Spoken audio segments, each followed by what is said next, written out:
اس لیے کہ وہ جانتے ہیں کہ ہمارے چہرے پر اگر عقیل کی نگاہ پڑی تو ابھی سب عیاں ہو جائے گا. جتنے راز چھپا رکھے ہیں، جتنا لوگوں کو اپنے ساتھ لے کر کے چل رہے ہیں، تو عقیل ایک ہی لمحے میں بتا دیں گے. تو آپ سوچیں کہ جب جناب عقیل میں یہ کمال پایا جاتا ہے تو کیا اللہ کے رسول نہیں جانتے کہ تم جو لے کر کے رشتہ آئے ہو میرے دروازے تک، تو آنا تو تمہارے اختیار میں ہے، لیکن اگر پیغمبر خدا کلام کر دے کہ ہمیں نہیں معلوم کہ جب ہم فتح مکہ کر کے لوٹے تھے تو تم ہی وہ تھے جن سے ہم نے کہا تھا کہ جاؤ امان دے دی، دروازہ کھولو یا نہ کھولو، دروازہ کھولو یا نہ کھولو، ہماری امان کے صدقے میں مسلمان ہوئے ہو اور ہم سے رشتہ جوڑنے چلے ہو. سید البدھا کے گھرانے میں رشتہ جوڑنے کے لیے آئے ہو، سید المرسلین کے گھرانے میں تمہارا رشتہ، اور اس کے ساتھ جس کا نور آسمان پہ چمکے تو آسمان والے شکر کے سجدے کرتے ہوئے نظر آئے. تم یہاں رشتہ لے کر کے آئے ہو، تم جانتے بھی ہو، لیکن ہاں چونکہ خلق عظیم پر فائز ہیں. لیکن ایک جملہ روایت نے لکھا کہ تاریخ کہتی ہے کہ جب جناب امیر حلال مشکلات حضرت علی بن ابی طالب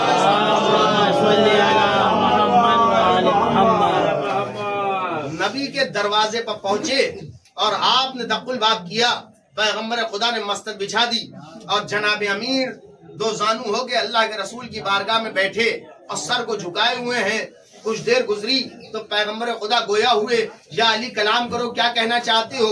مولا کائنات عرض فرماتے ہیں کہ یا نبی اللہ، چاہتا یہ ہوں کہ فاطمہ سے میرا عبد ہو جائے.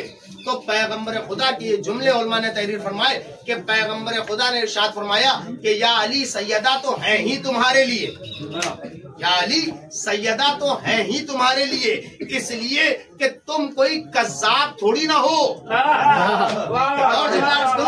تم کوئی دجال تھوڑی نہ ہو. اس کا مطلب علی سے پہلے جتنے دروازے پہ آئے تھے سب کذاب بھی تھے، سب دجال بھی تھے.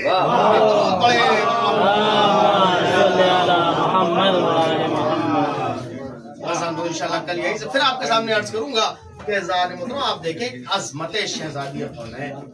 باب فضائل بی بی زہرا سلام اللہ علیہا، منصب کتنا عظیم ہے کہ مولا کائنات سے چاہنے والے صحابی نے سوال کیا کہ یا علی، آپ سے اتنا، آپ کی زبان مبارک سے اتنا سننا چاہتے ہیں کہ یہ آپ ایک جملے میں بتا دیں کہ سیدہ کی عظمت کیا ہے. آپ ایک جملے میں بیان فرمائیں کہ بی بی زہرا کی فضیلت اور منزلت اور رتبہ کیا ہے. اور روایت کہتی ہے کہ مولا کائنات نے ارشاد فرمایا کہ یہ سمجھ لو کہ سیدہ جنت کے ایک پھولوں میں سے پھول ہے جو اس زمین پہ آئی اور چلی گئی. 18 برس میں ایسی خوشبو چھوڑ گئی جو قیامت تک باقی رہے. سیدہ جنت کے پھولوں میں سے ایک پھول ہے. یہ جملے مولا کائنات کہہ رہے ہیں کہ یہ وہ بیوی ہیں جو 18 برس میں ایسی خوشبو زمین پہ دنیا والوں کے حوالے کر کے چلی گئی کہ قیامت تک جس کی خوشبو باقی رہے. یہ زہرا کے القابات میں ایک لقب ہے. آپ کو مبارکہ کا، مبارکہ کا لفظ برکت سے، برکت ظاہراً تو انسان نہیں سمجھ پاتا، لیکن جب کسی کے پاس برکت آ جاتی ہے تو پھر انسان شکر خدا کرتا ہے کہ اللہ میرے مال میں تم نے برکت کر دی، میرے رزق میں برکت کر دی. اس لیے کہ برکت کا اثر رہتا ہے، برکت کا اثر رہتا ہے. ظاہری طور پر انسان چھوٹا سمجھتا ہے لیکن برکت کا اثر رہتا ہے. اسی برکت سے مبارکہ بنا. 18 سال یقیناً مختصر زندگی، 18 سال کیسے ختم ہو جاتے ہیں انسان اندازہ بھی نہیں لگا. اس 18 سال میں سیدۃ النساء العالمین زمین پر جو درس چھوڑے، ایک ماں کو کیسا ہونا چاہیے، ایک بیٹی کو کیسا ہونا چاہیے، ایک زوجہ کو کیسا ہونا چاہیے، اور پھر ایک منزل جو رہ گئی تھی کہ ایک بھائی کا بہن کے ساتھ کیا رشتہ ہونا چاہیے، اسے اپنی بیٹی میں تربیت کر کے شہزادی گئی. لہٰذا دیکھیں ممکن نہیں ہے کہ کوئی ثانیہ زہرا بنے سوائے جناب زینب سلام اللہ علیہ. اپنی بیٹی میں تعلیم دے کر کے گئی کہ کیسے ایک بہن اور ایک بھائی کا رشتہ ہونا چاہیے. لیکن اگر آپ نگاہ ڈالیں تو امیر کائنات جو سارے کائنات کے مسائل کو حل کرتے ہیں، جب روایت میں لکھا کہ جناب امیر کے کانوں میں شہزادی کی شہادت کی خبر پڑی تو علی مرتضیٰ زمین پر بیٹھے اور آسمان کا رخ کر کے ایک جملہ کہا کہ آج علی تنہا ہو. کائنات میں علی کی سب سے بڑی مددگار جو تھی وہ اس دنیا سے جو نبیوں کی مشکلوں میں مددگار ہو اسے علی کہتے ہیں، اور جو علی کو ان کی مشکلوں میں مددگار ہو اسے سیدہ زہرا کہتے ہیں. اللہ